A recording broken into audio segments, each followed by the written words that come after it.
All right, everybody, welcome to Slap Center. We should do this again. The first one, you weren't ready for it. The world wasn't ready for it. Things got destroyed, so we're going to do it again so you can actually handle what we're going to talk about. We got Pono with us. Let's go. Let's go. This guy? This guy. This That guy? All Talk right. to this guy? All right. Oh, man. Pono, the Hawaiian Assassin. I'm facing Dorian Perez, #1 in the world, and I'm ready for it. All right, man. Well, let's just get to it. So we've seen Dorian's chin put on display in like a big way, right? Which I think some people had some doubts about, right? But he went the full war with the bell, and now you've got him, and this is our pathway to the belt. Correct. Yeah. And once we do what we want to do on Friday, we might see you pretty soon fighting for that. Yeah. Yeah. So, I mean, you're looking at facing the #1 person in the world right now. Yeah. Right? The only setup for that will be to face the champion sooner or later. And at this moment, you have all the people that have been training, putting on the hard work, the dedication. So it's definitely heightened when you look at the athleticism of the sport right now. So people are making that consistent move to get to where it's championship realm, and I'm definitely on that wave. Dude, I love it. I love it. We're just saying goodbye to some people.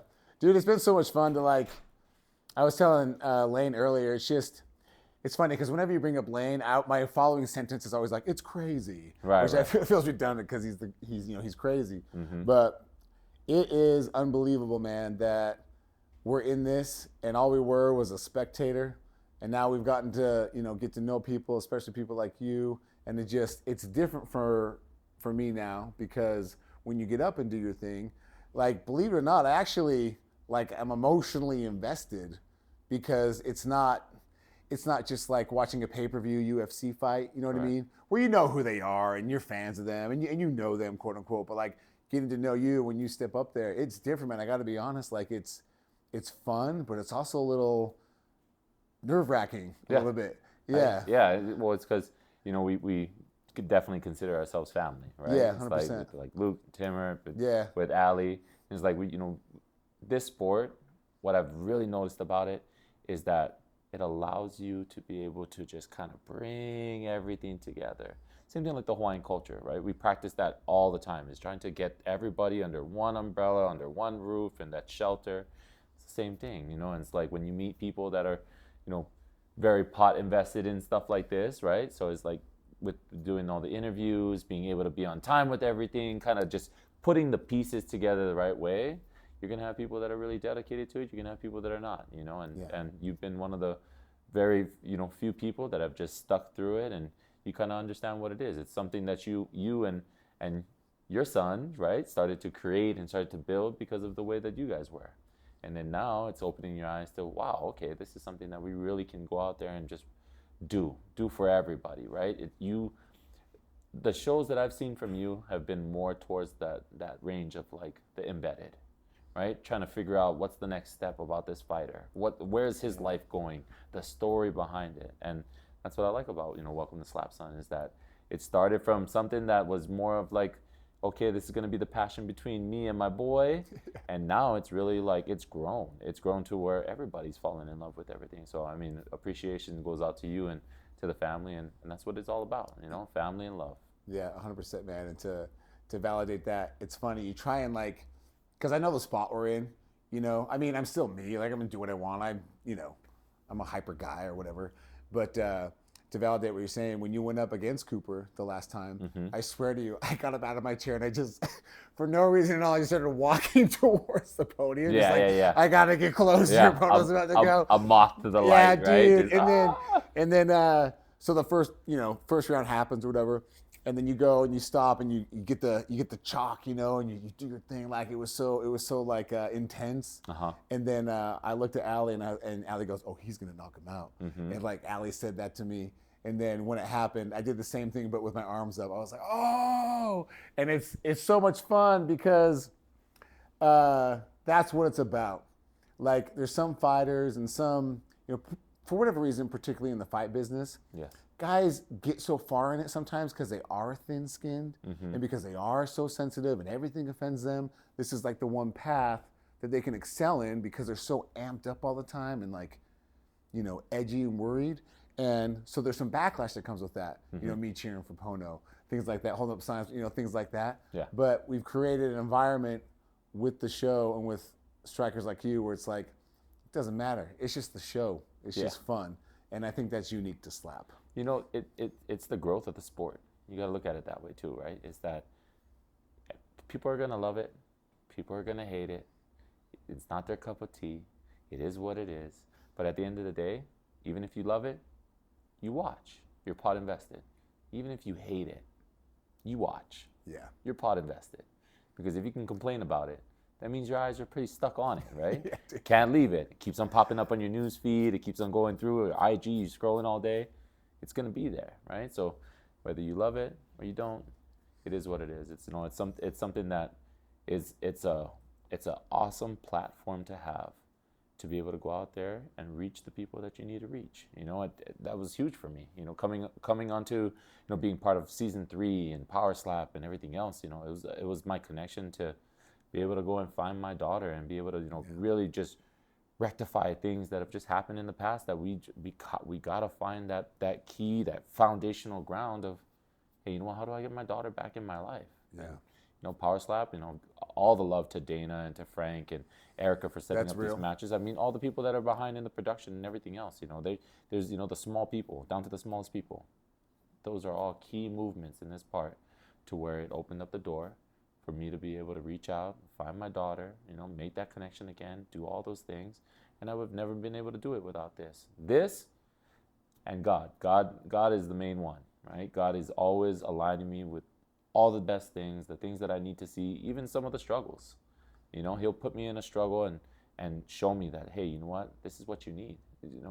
You're forged in fire. This is all part of it. Your growth will come from it. You just got to be patient. You just got to ride it out. You got to do what you need to do, and let me align you with everything that's out there. It's huge for me. God has been a big part of my transformation, my metamorphosis, I would say, right? Just that full growth and a flower opening up. That's all it is. Me being vulnerable for the world and really showing that my authentic self, the person that I really am. I'm out here to help others, and that's the main thing.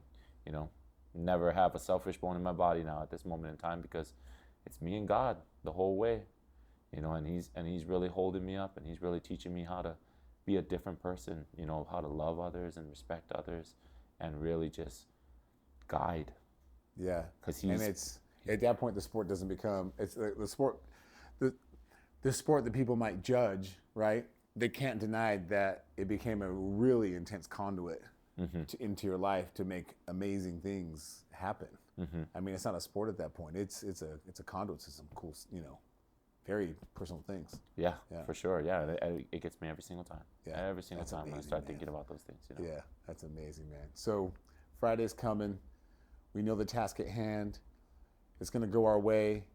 You know what I mean? The belt's coming. And does that, I want to ask this in a different way, because everyone's going to ask you, how's the slap? You know what I mean? What is it going to feel like when you get the belt? Things like that. But with the angle you're going about it, which is like so teacher, so like, study of the game, things like that. Does the belt make you feel accomplished? Does it make you feel validated? Or is that just a thing that comes along because you're doing what you feel like you need to do? So, like I've said before in the past, right? Never worship false idols. And it's a false idol. It's a material thing that's just kind of sitting out there. Is it the apex and It makes you the feel very a little top? good if you get it, yeah? It only in the part of where you already kind of do that on the daily anyway. When you wake up and you'll be able to accomplish all the goals that you need to, you kind of feel the same exact way, right? Like you won the title for the day. All your little wins that you've built up throughout the whole entire day, the whole process. Man, I was really able to multitask and get all these things done at one time. I'm the shit. Yeah. Right? Yeah. That's the same moment. It's the same moment as if you were winning the title. You've realized that you've reached your point, that point where you understand yourself. Yeah. You understand what you can do and the beast that you are in that moment, And also God puts it out there to where he checks you a little bit at times too. Can't get all the way above it. You have to be right in that mix, right? We call it the gap. You stay in the gap and kind of floating there, and you work your way between what you know, what he knows, and what you know what's right. You know already that it's going to be this way, but you got to be patient about everything. You got to kind of sit in that gap and really soak up those moments, because those are the moments that you learn all those life lessons, teaching you not to go too far, be patient, chill out. God got you. Yeah. And that's it, Everything to this point is God's got me. He's got a hand on me. He's got the voice in my ear. He's literally telling me exactly how everything's going to go, and I just got to trust the process. You know what's funny, man, is, and I don't mean this condescending at all, like, you believe that. 100%. Like, God's talking to you and make it, whether it's a feeling or a voice, it's guiding you. Joe, what I'm going to tell you right now, and I don't tell a lot of people, you got to have those daily conversations with him, because it opens up that avenue, and it really shows you that you're not alone. And that's the thing, is that we go through this life trying to battle this thing alone, because that's what we feel like. That's where we're the strongest. Nobody can kind of influence or help or do all these things, because at the end of the day, it's you and you. You gotta figure out. You gotta move that thing around to kind of get it going to where you need to go. When you start taking yourself out of that and realizing that God was everybody in this room right now, God is a part of your life. He's always been. And it was that disconnection that we've had over time with the things that we worship, false idols. The world is already kind of out there, and in itself is kind of just providing you with these things that you can slowly get pulled into different areas where you're not really close to him anymore. And it creates the gap. The world creates the gap between you and the connection with God. But when we were born, we were brought into this world, we were this close to him. And he was our voice. He's a light. There's a light that happens when you're born. Flashes in. And go ahead and look it up now, right? Yeah. There's a light that happens. And that spark of light is the initial light that you have from God. And you should be working in that light that whole entire time as you progress and as you go. But because we live of this world, and we, things need to move around to operate, right? You're depending on things to kind of move to the next step or the next level. We get distant from the real idea, and the real fact is that you don't need any of these things. It's crazy. Yeah. You can see people, how they change with what they're given. And I've been able to experience those moments where I've been given everything. And it's not from God. Yeah. It's a test of the other guy. Yeah. He's out there putting stuff out there in front of you to make you go a different way, move a different way, think differently, talk differently, treat people differently. That's 100%. All it really is. At the end of the day, you got to understand that the voice that you think that you hear is not the voice that you think that you hear. It's somebody else. Yeah. Because the real voice only shows you love, only shows you what you really need to truly be doing, is taking care of others and being helpful to the world. Really putting yourself out there and really being vulnerable at those moments, and understanding that those are the moments and times that's going to build you. Those lessons are going to build you to be the best version of yourself. And that's all God wants for you, is to be the best version. No, I love that, man. And you're just a walking, literal example of that, And if whether it's sooner or later, the belt shows up, you've already got that foundation of yourself. And so the entrapments of what can come with that, you already know to have those shields up and things. That's powerful, man. That's powerful. Yeah, that way you don't get stuck. Yeah, dude, I'm so excited to see you on Friday. Like, I'm so excited to be. Is your patience over? Like, bring on the fight. Like, it was over from when we already kind of got that, getting that call or getting the notice, and just kind of like, okay, well, this is up in the air, just to let you know. Yeah. And it's like, at the end of the day, I'm the Hawaiian Assassin for a reason. It's because I do not operate until you send me a contract and the contract is signed. Once it's signed, then we can talk about who we're facing. Yeah. Then we can talk about the opponent, right? Contract killer. That's it. Love it. Put out here by God. Yeah. Really to just try to change the world. And not to say that that's what he's trying to guide me in, is the violence and the rage and the craziness of this sport. But to be honest, he wanted me to be able to reach as much people as I can. Be inspirational, right? And influence people to really change the way they look at life. And also even the sport. It's turning into a sport that there is athletic people coming. And that's what we have to know. Right. Is that these guys are stepping up their game. These guys are coming in with a different mindset, different skill set, different technique. And for that, anybody else that's floating at the bottom is kind of just settled. They're just settling for what it is. You can't do that now at this moment. No, it's too big, growing too fast, and there's way too much evidence that you just can't be that guy anymore. Yeah. You know, and, you know, you're not that guy. I mean, you're just not. Unranked, ranked, whatever, it doesn't matter. Like, you're taking it.